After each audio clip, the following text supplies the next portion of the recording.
Good morning. I hope you're all keeping well and having a good day, an insightful day. Thank you for having me here to talk with you today. My name is Richard Jackson, and I am General Manager here at Voxburner. Voxburner, we are the UK's #1 youth marketing insights agency, focusing on the 16 to 24 demographic, the Gen Z market. And along with our research, we also are hosts of the annual Youth Marketing Strategy Festival, YMS, which is held annually in London over the past 10 years, New York, Berlin, and San Francisco. And most recently, due to the current events, we are now hosting our youth marketing event online, which will be in October this year. Today, however, we're going to be talking about our latest research report, the Youth Trends 2020 report, and our Youth 100 study, which is a look at the top 100 youth brands as voted for by our panel of young people. Now, our research report looks at over 2,000 young people, ages 16 to 24, across the UK. And specifically, we're looking at Gen Z.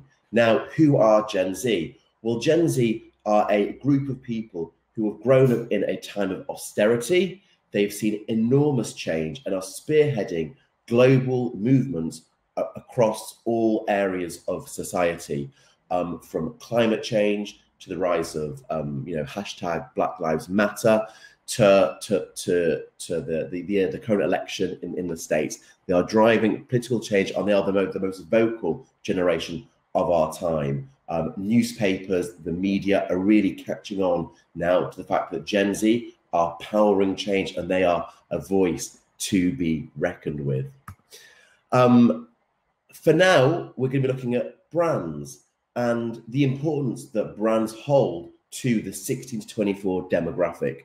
They are vital in their sense of self. It allows them to create identity. The brands define who they are, what they think, what they say, what they do about society. Gen Z want to identify with brands and feel that they are understood by them. They want their brand to know that, yeah, we understand you. We're going to tailor our production line. We're going to cut our costs X or Y to ensure that we can reach you. And maybe most importantly, Gen Z want to feel part of a community. Now more than ever, people feel very alone, and they want to know that the brand that they love, that they've invested years in, and money, time, effort, that they're understood by them, and they're one of many, that they're part of something much bigger. Gen Z habits are changing culture. I mentioned just at the start that they really are the most vocal generation of our time, and they're spearheading change. Our Youth Trends 2020 report found that 97% of young people have changed their buying habits to protect the environment. I mean, that is an enormous percentage of young people that are actively spending their money on different brands, on mixing things up, purely to support their values. And we've seen global brands notice this and respond very rapidly over the past year or so. If we look at McDonald's in the UK, overnight, they introduced paper straws. The H&M fashion group have promised to be sustainably sourced by 2030. Brands want to be seen as being proactive to protect their Gen Z spend. Whether or not they follow through and adhere to their promises, I guess, is something that's yet to be discovered. But we can actively see brands changing up their strategy very reactively to ensure that the Gen Z feel affiliated with them, so that they feel part of this community, that they're not going to be left behind. During COVID-19, brands have had to really reposition themselves and think about how can their brand get inside people's homes? How can their brand be at the forefront of the Gen Z market without that in-store experience? You know, we've not been able to, unfortunately, go into shops, go into fast food restaurants, go into restaurants for 4 or 5, 6 months. And how have they been able to make sure that their brand is still at the forefront of young people's minds? Here in the UK, we've seen some really, really exciting and innovative ways. Fast food brand Pizza Pilgrims, they set up online pizza making kits. So people could order their favorite pizza, and they would send the ingredients make it at home and share their stories online. Wagamamas, for example, they made a load of viral videos that young people, well, anybody could watch, make their own Wagamama recipe, and again, share the experience online, just keeping that conversation going. And as we mentioned before, making people feel part of a community that, you know, they're unable to have their favorite pizza or so on, but they can still be part of something much bigger. For me, I reference here two brands that have really stood out for me, that have done it well. The Apple Creativity Goes On campaign was the epitome of making people feel part of something much bigger. The creative industry was ground to a halt. This idea that we can all be creative at home, we're all in this together, and let's share our creative ideas online, is something that they executed just phenomenally well. And personally, one of my favorite fast food brands, like KFC, most recently here in the UK and I think potentially across the globe, actually, they dropped their finger licking good slogan just temporarily. They felt that it wasn't the right tone, it wasn't the right message that we should be sending out in this current climate where no one can, unfortunately, you know, shake hands or touch one another. So let's drop that slogan. They and again, this idea of making people feel a part of something, they tapped into that nostalgia. It's very much a slogan that people have grown up with, those that like KFC, and it harks back that child, and it makes people feel almost a sense of comfort. There's some comfort in knowing that the brands are thinking about us. And now looking more wider into what Gen Z are really responding to with brands, and which ones that they're enjoying, that they're still responding to very well. We'll move to look at our Youth 100 report, which, as I mentioned, was a study of 2,000 young people around their favorite brands. And we asked our young people to choose their top 10 favorite brands from a long list of 100 brands compiled by the Voxburner Academy. Alongside the overall 100, we ranked the brands into categories. So from fashion, tech, food and drink, entertainment, and so on and so forth. And we're now going to look at just a couple of those categories to see the top 5 brands within those categories. So kicking it off, we have the top 5 fashion brands. Now at number 1 here, we can see the brand ASOS, which is a UK online fashion retailer, storming in at number 1, and the overall position there we can see is number 13. Now, we mentioned before about young people changing their shopping habits to respond to the climate change, the environment, and really being mindful of what they're buying. And ASOS, over the past, I'd say, year and a half, absolutely pioneered this idea of sustainability. They're partnering with a lot of independent fashion retailers and giving the Gen Z market such a wide range of these very unique boutique style brands at a range of prices to enable them to tailor their shopping habits to meet their ethical needs. And we can see that really huge amounts of dividends here, with ASOS coming in as the number 1 fashion brand. Along with that, we've got the sports brands, Nike and Adidas also ranking in the top 5. And we've seen home workouts being incredibly popular during COVID-19, and these brands have tapped into that and ramped up their athleisure wear, and young people very much have responded to that and have been working out at home and sharing their home workouts, and they want to look good, and they've been able to really tap into that market.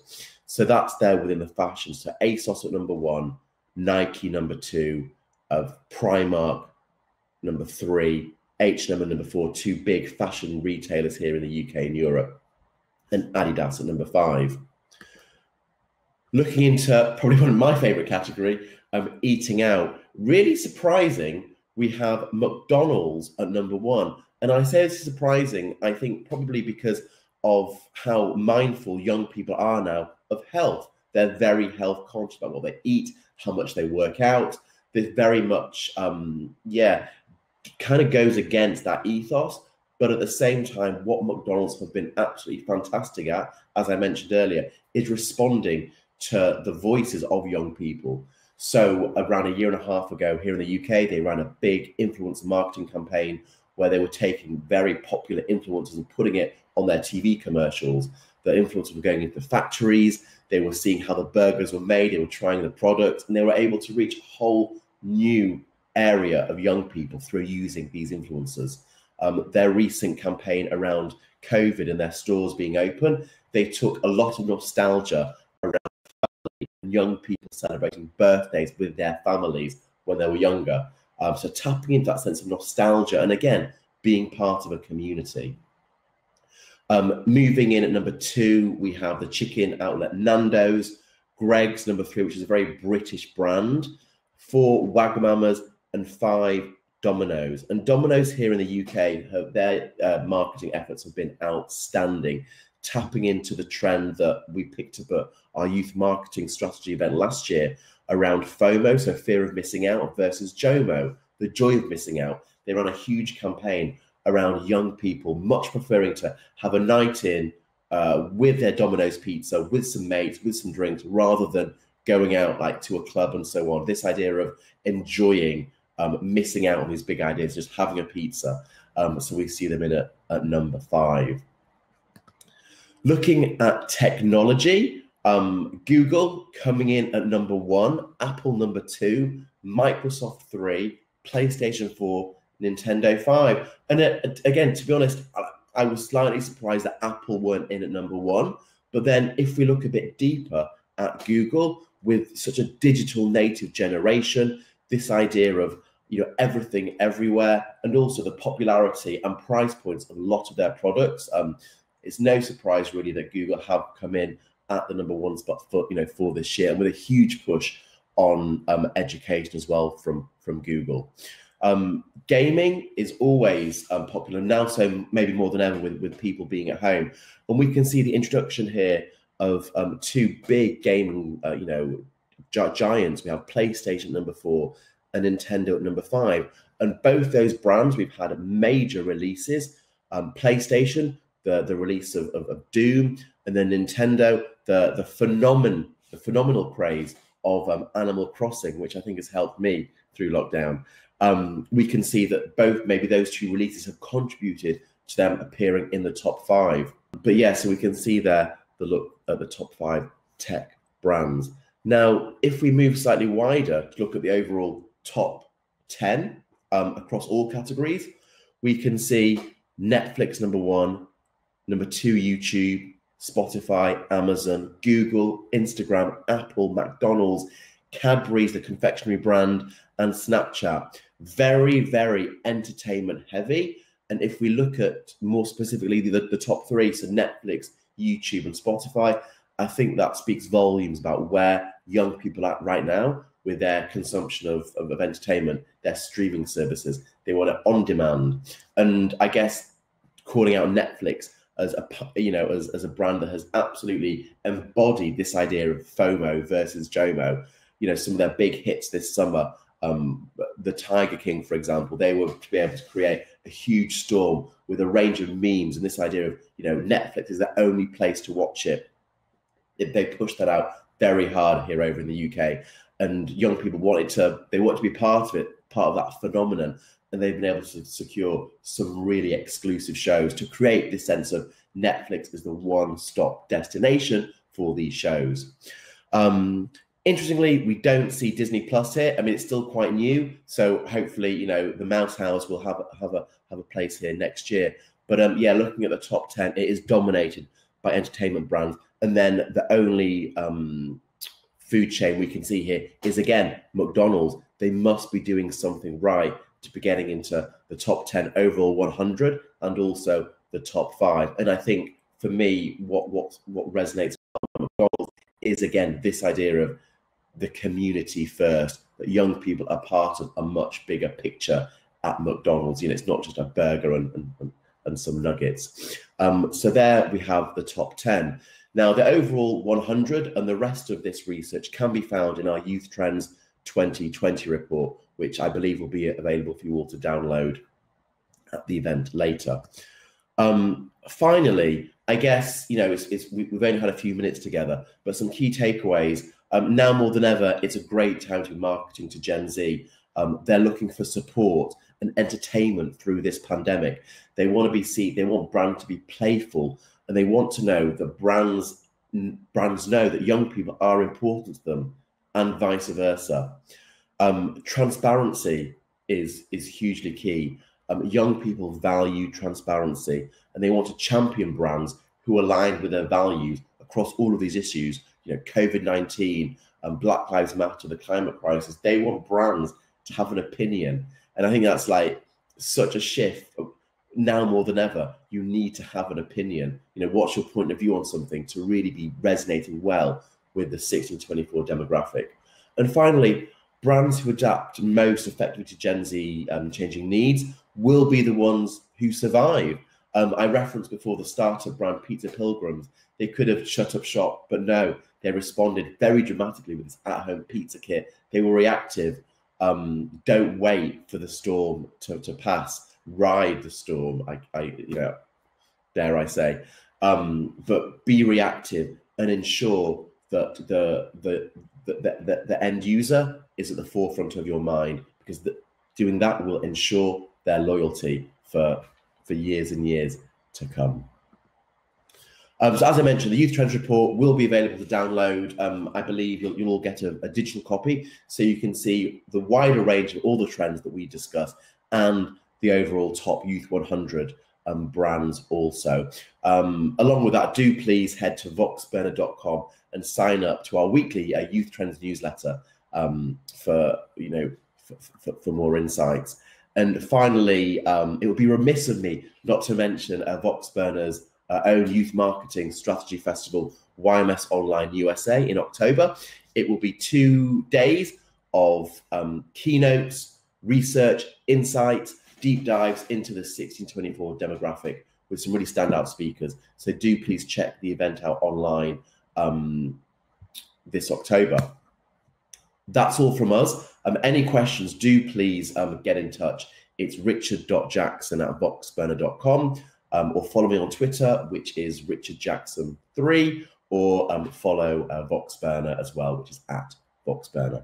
I hope you've found the past 50 minutes or so insightful. It's been great talking non-stop around Gen Z. Have a great rest of the day. Again, thank you for having me. Be well, be safe. Thanks so much. Cheers, guys.